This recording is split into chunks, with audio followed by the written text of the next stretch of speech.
اور جماعت اسلامی کی ظاہری بات ہے کوئی بھی ممبر نہیں پہنچ سکا قومی اسمبلی میں. گو کہ گوادر میں آپ کے بلوچستان سے 2 نشستیں ملیں. اب اس کے بعد پھر ہم نے دیکھا کہ آپ نے ریزائن کیا اور آپ کے استعفے کو لے کر بہت زیادہ سوشل میڈیا پر بڑا وہ ایک موضوع بحث بنا.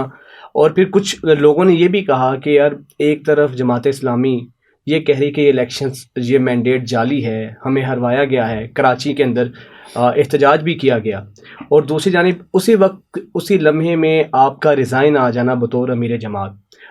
اس معاملے کو آپ کیا سمجھتے ہیں؟ دیکھیے وہ میرا ایک انفرادی فیصلہ تھا, وہ میری جماعت کا نہیں تھا. اور اس پوری جماعت میں نے کسی آدمی سے مشورہ بھی نہیں کیا تھا, لیکن میں یہ سمجھ رہا تھا کہ میں کیوں اپنی جماعت کو اسمبلیوں تک نہیں پہنچا سکا, جہاں میں نے اتنے محنت کی, 750 حلقوں پر کارکنان کو کھڑا کیا, وہاں اضلاع میں جا کر کمپین کیا, سینکڑوں اور ہزاروں کی تعداد میں تقاریر کی, لوگوں سے ملا, ڈے نائٹ محنت کی. تو ایک طالب علم کی طرح جب اتنا محنت آپ کریں اور نتیجہ نہ نکلے تو انسان ہونے کے ناطے ایک احساس تو ہو رہا تھا. تو اس لیے میں نے یہی سوچا کہ میں اپنی جماعت کو اپنا استعفیٰ پیش کر لوں, اور میں نے پیش کیا. بہت سارے دوستوں نے مجھے آپ کی طرح بات کی تو نہیں دینا چاہیے تھا, شورا نے بھی کہا, دوستوں نے بھی کہا.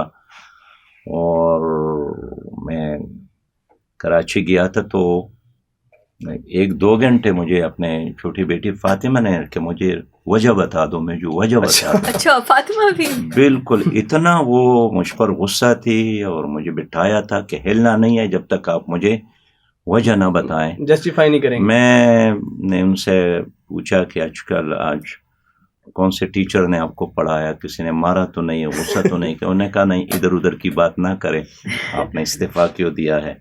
بالآخر میں نے بتایا کہ دیکھیے میں نے الیکشن ہارا ہے.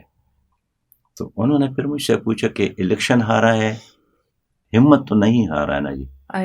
ہاں. تو میں نے کہا نہیں, ہمت تو میں نے نہیں ہاری ہے, لیکن الیکشن. تو اس طرح تمام ہمارے ساتھیوں نے, لیکن پھر شورا کا اجلاس ہوا, شورا نے حکم دیا کہ واپس لو. اب دیکھیں ہمارے اسلامی اور اصل میں نا یہ ایک بہت بڑی ڈیبیٹ تھی کہ سراج صاحب نے پہلے استعفیٰ دیا, استعفیٰ دے کے اب وہ دوبارہ الیکشن لڑ رہے ہیں, ایسا کیوں ہے؟ جماعت اسلامی میں کوئی الیکشن نہیں لڑ رہا ہے. جماعت اسلامی میں انتخاب جو یعنی شورا سے کوئی بھی نہیں. اگر آپ نے جماعت کے دستور کو اسٹڈی کیا تو جماعت میں ہر آدمی کو ووٹ دے سکتا ہے, کوئی پابندی نہیں ہے. اور جو الیکشن کمشنر کی طرف سے خط جاتا ہے اس میں بھی یہی ہدایت ہوتی ہے کہ آپ جس کو ووٹ دینا چاہے آپ ووٹ دے سکتے ہیں. البتہ ہماری دستور کے کچھ قواعد اور ضوابط ہے جو بالکل اسلام کی روح کے مطابق ہے, کہ آپ پروپیگنڈا نہیں کر سکتے, آپ کسی کو بن مانگے مشورہ نہیں دے سکتے, آپ کنونسنگ نہیں کر سکتے. اس لیے کہ کنونسنگ کرنا, جتہ بندی بنانا, پروپیگنڈا کرنا, اس سے پارٹیاں تباہ ہو جاتی ہیں, اجتماعیت ختم ہو جاتی ہیں, مبالغہ آمیزی شامل ہو جاتی ہے. تو اگر 1941 سے لے کر جماعت اسلامی آج تک ایک منظم جماعت ہے اور ساری دنیا کی جماعتوں کے لیے ایک بہترین مثال ہے, تو اس وجہ سے ہے کہ ہمارے جو الیکشن کا پروسیس ہے یہ شفاف بھی ہوتا ہے, اس میں وراثت بھی نہیں ہے, اور یہ ان جھگڑوں سے اور ان پروپیگنڈوں سے اور دروغ گوئی سے اور مبالغائی سے, یعنی مبالغہ نہیں ہوتا ہے, بالکل پاک صاف ہے. تو اب مسئلہ یہی تھا کہ ایک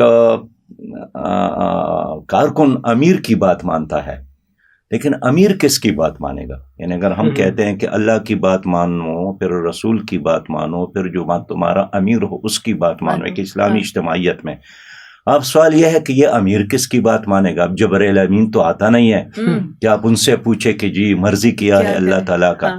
تو ظاہر ایک امیر پھر تابع ہے ایک پارٹی کے اندر ان منتخب اداروں کی رائے کا.